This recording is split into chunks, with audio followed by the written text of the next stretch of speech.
तहार न्यूज जौनपुर, सच दिखाने की हिम्मत तहार न्यूज पर।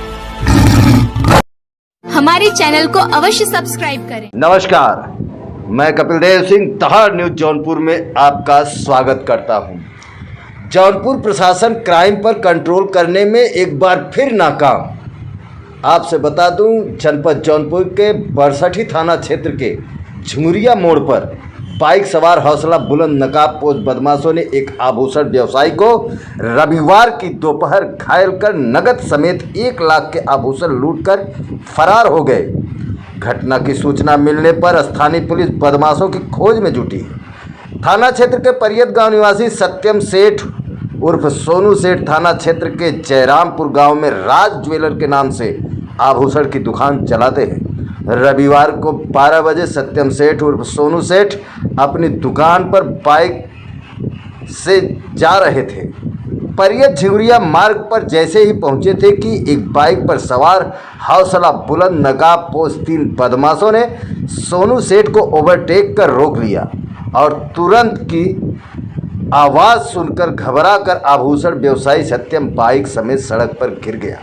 जिसके बाद बाइक से एक बदमाश ने उतरकर सोनू के आभूषण का बैग छीनने लगा, लेकिन आभूषण व्यवसायी बैग देने को तैयार नहीं हुआ तो दूसरे बदमाश ने सिर पर चोट लगा दिया, जिससे वो लहूलुहान हो गया।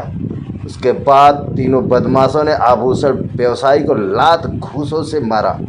जब वह लहूलुहान होकर सड़क पर गिर गया तो बदमाशों ने उसके आभूषण का बैग और मोबाइल को निकालकर फरार हो गए। घटना का जानकारी मिलते ही एसपी ग्रामीण शैलेंद्र कुमार सिंह ने मौके पर पहुंचकर बताया कि कुल लगभग 50,000 के आभूषण की लूट हुई है।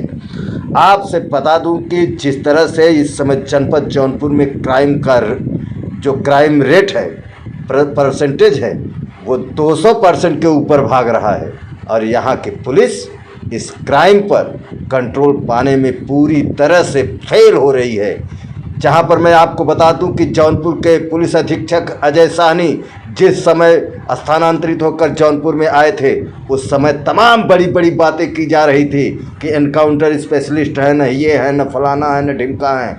लेकिन उनके कार्यों का पोल खोलता हुआ इस समय जौनपुर जनपद के सभी क्राइम रिपोर्टों पर देखेंगे आप तो आपको लगेगा नहीं, जो भी वादे उन्होंने किए थे सब बेकार थे, झूठे। क्या घटना है आज थाना बरसठी के अंतर्गत ये जहां हम लोग खड़े हैं, यही बगल में एक गांव परियत है। परियत के रहने वाले सत्यम सेठ हैं जो छोटा मोटा ज्वेलरी का काम करते हैं। उनकी दुकान यहीं झुमरिया में है। जब ये आज लगभग 12 बजे अपने गांव परियत से आ रहे थे और अपने दुकान पर जा रहे थे झुमरिया में, उसी दौरान जैसे ही लगभग अपने गांव से परियत से 3 किलोमीटर ही आगे बढ़े होंगे, ये पक्की सड़क है, वहीं पर इनको 2 मोटरसाइकिलों से ओवरटेक किया गया, जिस पर एक मोटरसाइकिल पे 2 लोग थे, एक पर एक व्यक्ति था और इन्होंने ओवरटेक करके इनको किसी नुकीले चीज़ से इनके सर पे चोट आई है।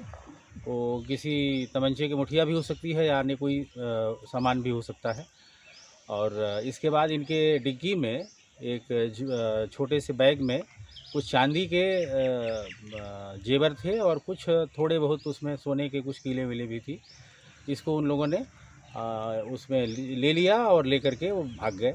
कितना केस रहा? और ये जब इनसे पूछताछ की गई, पहले तो इन्होंने कई तरह के सूचनाएं दी, लेकिन अभी जो पूरे होश आवास में नॉर्मल हो के इन्होंने जब अपनी ये पूरे सामान की सूची बताई है, उसमें पायल लगभग इनके चांदी के 20 थे जो लगभग 20,000 के हैं, बिछिया और मीना 10 की संख्या में 5,000 के, और चांदी का चैन 7 इन्होंने बताया है वो 3,500 रुपये के, कील जो चांदी की थी वो 15 थी, वो 15,000 रुपये के, और नथिया 5 थी, वो 5,000 रुपये के।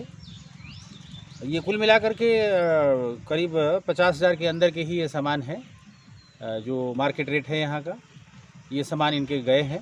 सर तहरीर मिला है? तहरीर अभी ये दे रहे हैं और अब इसमें अभियोग पंजीकृत करके हम लोग आगे कार्रवाई कर रहे हैं। इसमें इसको वर्कआउट करने के लिए जो स्वाट सर्विलांस और लोकल थाने और हम लोग कई टीमें इसमें लगा दिए हैं। करीब 3-4 टीमें, हमारी 4 टीमें इसमें काम कर रही हैं सर्विलांस पर भी काम चल रहा है। हम जल्दी ही इसको पता लगा लेंगे और जो इसके वास्तविक सही अपराधी हैं उनको हम लोग अपने कब्जे में करेंगे।